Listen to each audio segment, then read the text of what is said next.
चलिए अब हम शुरू करते हैं। आज हम एआई से सर्वनाम पढ़ेंगे, वो भी शॉर्ट ट्रिक से।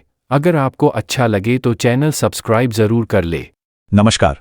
आज हम हिंदी व्याकरण की एक बहुत ही जरूरी कड़ी को समझने वाले हैं, सर्वनाम। सुनने में शायद थोड़ा मुश्किल लगे, लेकिन असल में सर्वनाम हमारी बातचीत को सुंदर और असरदार बनाने का एक टूल है। तो चलिए आज इस विषय की गहराई में उतरते हैं और इसे आसान बनाते हैं।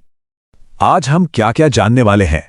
सबसे पहले सर्वनाम की बिल्कुल बेसिक बातें समझेंगे, फिर हम इसके प्रकारों पर बात करेंगे और एक एक करके हर पहलू को देखेंगे। और हाँ, अंत में एक दिलचस्प सवाल भी होगा। तो सबसे पहला और बड़ा सवाल, आखिर हमें सर्वनाम की जरूरत ही क्यों पड़ती है? क्या इसके बिना काम नहीं चल सकता? ये सिर्फ ग्रामर का कोई नियम नहीं है, बल्कि ये हमारी भाषा को एक फ्लो देता है, उसे और असरदार बनाता है। जरा इन दो वाक्यों को देखिए। एक तरफ लिखा है, शीला के कपड़े गंदे हैं, शीला कपड़े धोती है। शीला शीला, बार बार एक ही नाम, थोड़ा अटपटा लगता है ना? अब दूसरी तरफ देखिए, शीला के कपड़े गंदे हैं, वह अपने कपड़े धोती है। देखा, वह और अपने लगाने से वाक्य कितना स्मूथ और सुनने में अच्छा लग रहा है। यही तो सर्वनाम का जादू है, ये दोहराव को खत्म कर देता है। तो सीधी और सरल भाषा में कहें तो सर्वनाम वो शब्द हैं जो संज्ञा यानी किसी नाम की जगह पर आते हैं। इसका नाम ही देखिए ना, सर्वनाम मतलब सबका नाम, एक ऐसा शब्द जो किसी भी नाम की जगह ले सकता है। चलिए अब थोड़ा और आगे बढ़ते हैं। हिंदी में सर्वनाम का पूरा सिस्टम समझने के लिए बस दो जादुई नंबर याद रखने हैं। कौन से? 6 और 11। पहला जादुई नंबर है 6। क्यों? क्योंकि हिंदी में सर्वनाम के कुल 6 अलग अलग प्रकार या कह लीजिए भेद होते हैं। हम इन सभी को एक एक करके समझेंगे। और हमारा दूसरा जादुई नंबर है 11। जी हाँ, हिंदी में असल में सिर्फ ये 11 ही मूल सर्वनाम है, बाकी सब इन्हीं से मिलकर बनते हैं। अब ये स्लाइड देखिए, ये उन दोनों जादुई नंबरों को एक साथ ले आती है। ये दिखाती है कि वो 11 मूल सर्वनाम उन 6 प्रकारों में कैसे बटे हुए हैं।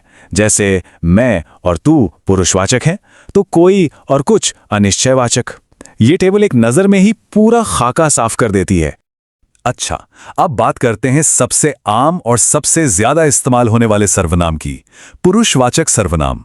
इसे समझने का सबसे आसान तरीका है कि हम इसे 3 किरदारों में बांट दें। एक बोलने वाला, दूसरा सुनने वाला और तीसरा वो जिसके बारे में बात हो रही है। और ये 3 किरदार हैं। उत्तम पुरुष यानी जो बोल रहा है, फर्स्ट पर्सन। मध्यम पुरुष यानी जो सुन रहा है, सेकंड पर्सन। और अन्य पुरुष यानी वो कोई तीसरा इंसान जिसके बारे में बात हो रही है, यानी थर्ड पर्सन। जैसे इस वाक्य में, मैं कल कक्षा नहीं लूंगा। यहां मैं कौन है? बोलने वाला। तो मैं हुआ उत्तम पुरुष। जब भी कोई अपने बारे में बात करेगा तो वो उत्तम पुरुष सर्वनाम का इस्तेमाल करेगा। अब ये देखिए, तुम अच्छे इंसान हो। यहां तुम कौन है? सुनने वाला, जिससे सीधे सीधे बात की जा रही है, तो तुम हो गया मध्यम पुरुष। और आखिर में, वह रोज स्कूल जाता है। यहां वह कौन है? ना बोलने वाला न सुनने वाला, बल्कि कोई तीसरा। जब दो लोग किसी तीसरे के बारे में बात करते हैं तो वो अन्य पुरुष सर्वनाम का इस्तेमाल करते हैं। चलिए अब सर्वनाम की एक ऐसी जोड़ी को देखते हैं जो एक दूसरे से बिल्कुल उलट काम करती है, निश्चयवाचक और अनिश्चयवाचक। एक वो जो पक्की बात करता है और दूसरा वो जो थोड़ा कंफ्यूज रहता है। यहां फर्क बिल्कुल साफ है। यह मेरी किताब है, इसमें यह से इशारा बिल्कुल पक्का है कि किस किताब की बात हो रही है। यह है निश्चयवाचक। लेकिन दूसरी तरफ कोई पुकार रहा है, यहां कोई कौन है ये पक्का नहीं है, ये अनिश्चित है। यही है अनिश्चयवाचक। सर्वनाम सिर्फ नाम की जगह नहीं लेते, बल्कि ये वाक्यों में रिश्ते भी बनाते हैं और सवाल भी पूछते हैं। और यही काम आते हैं संबंधवाचक और प्रश्नवाचक सर्वनाम। देखिए, जो और सो ये सर्वनाम वाक्य के 2 हिस्सों के बीच एक पुल की तरह काम कर रहे हैं, एक संबंध बना रहे हैं। और दूसरी तरफ कौन या क्या, ये सीधे सीधे जानकारी मांग रहे हैं, सवाल पूछ रहे हैं। दोनों के काम बिल्कुल अलग और बहुत जरूरी हैं। और अब आते हैं हम अपने आखिरी प्रकार पर, निजवाचक सर्वनाम। ये अक्सर लोगों को थोड़ा कंफ्यूज करता है, खासकर एक शब्द की वजह से, और वो शब्द है आप। तो सवाल यही है कि आपका मतलब सुनने वाला है या फिर बोलने वाला खुद? ये एक बहुत आम कंफ्यूजन है और इसका जवाब छिपा है इस बात में कि वाक्य में इसका इस्तेमाल कैसे हो रहा है। तो यहां पर ध्यान देने वाली बात यह है, निजवाचक सर्वनाम का मतलब है निज यानी अपना।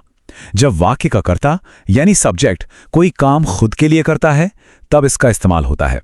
इसके लिए आप, स्वयं या खुद जैसे शब्द यूज होते हैं। इस केस में आप का मतलब स्वयं होता है, तुम नहीं। इस उदाहरण से बात बिल्कुल साफ हो जाएगी। शीला अपने कपड़े अपने आप धोती है। यहां अपने आप का मतलब है कि शीला ये काम खुद कर रही है, किसी और की मदद के बिना।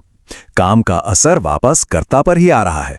तो एक बार फटाफट दोहरा लेते हैं। ये हैं हिंदी सर्वनाम के 6 मुख्य प्रकार: पुरुषवाचक, निश्चयवाचक, अनिश्चयवाचक, संबंधवाचक, प्रश्नवाचक और निजवाचक।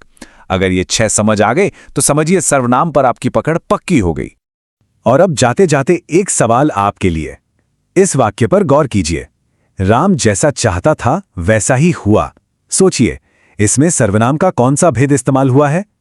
इस पर विचार करने से ही समझ आएगा कि ये छोटे छोटे शब्द वाक्यों में कितने गहरे मतलब और संबंध बना सकते हैं।